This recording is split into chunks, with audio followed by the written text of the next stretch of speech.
This community update was brought to you by U Radio.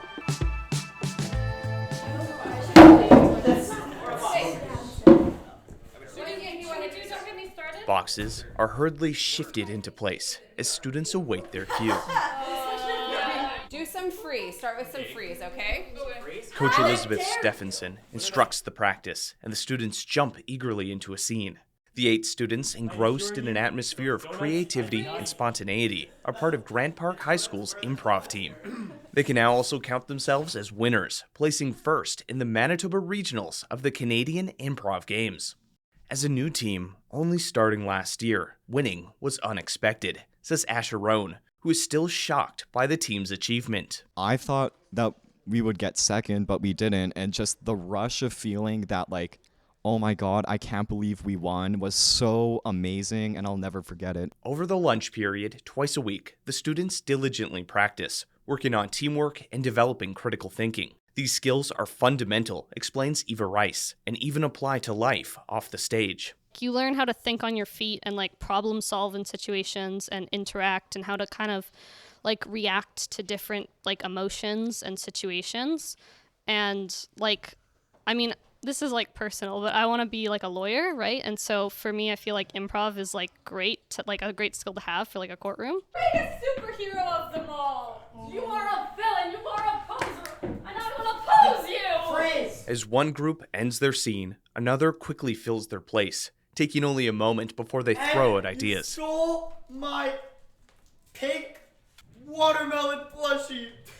I can't believe you could do all this to me. Even when a scenario doesn't work out, the rest of the team laughs in encouragement, reinforcing that even if something doesn't work out, they should keep trying. This is something Rhiannon McNair appreciates. I mean, we're all such great friends. Improv is something to be enjoyed, and it's so fun, and I get to hang out with all these great people all the time. Josh Goodman says the experiences the team has created together are not something he will soon forget.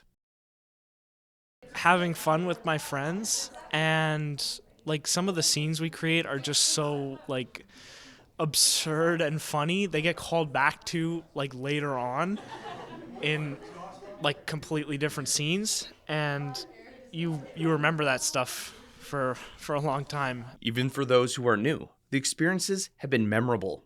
What started as a passive curiosity for Anna Solomon pulled her in completely. I would just join them sometimes. I'd walk in the door for a drama room. Once I just came in here not knowing, just to grab something, and they were like, oh, it's improv. So I stayed and I watched at lunch, and then one day they were like, yeah, you're part of the team now. So but yeah, I liked it. For many of these students, improv has changed them, granting new perspectives on life. James Estabrooks found it's helped him in his studies and provides a place to control chaos instead of being swept up in the maelstrom of what cannot be controlled. We have general growing anxiety in the world, and to take away at least some of the conversational anxiety and the getting away from phones and just always texting people kind of things, and I think it helps a bit with that. Stage fright, whatever, just as younger, I never wanted to be on stage, but I don't know, explains Susanna Rawson. Something about the comfort with the group made me more okay with it than I would be practiced lines on stage, and it's not specific things that you need to fit into. It can just kind of be whatever in the moment that fits the scene. There's less pressure on it. Aaron Babiuk-Frost agrees. It's great to think on the spot and to come up with all of these ideas in your head. It's a good way to release stress or any emotions. It's good to just release in improv. Assistant coach Kyle Gerbrandt, a former improv team member himself, has been amazed at the growth of the students. Just noticing, especially from the people that were on the team last year, I've noticed so much growth in basically all forms of their acting. They've just gotten so much greater with especially just making their offers and being big, bold characters, which is such an important thing in improv. And I'm just so proud and happy for all of them. Coach Stephenson initially hesitated to start a competitive team, but has seen how the team has grown in the art and themselves. No! She says the team is dedicated and ready for the next big challenge, Nationals, practicing and fundraising as they prepare to head to Ottawa this April. You're listening to U Radio, where diverse voices connect. Stay tuned for more stories and insights that matter. With you Multicultural and the Local Journalism Initiative, I'm Ryan Funk.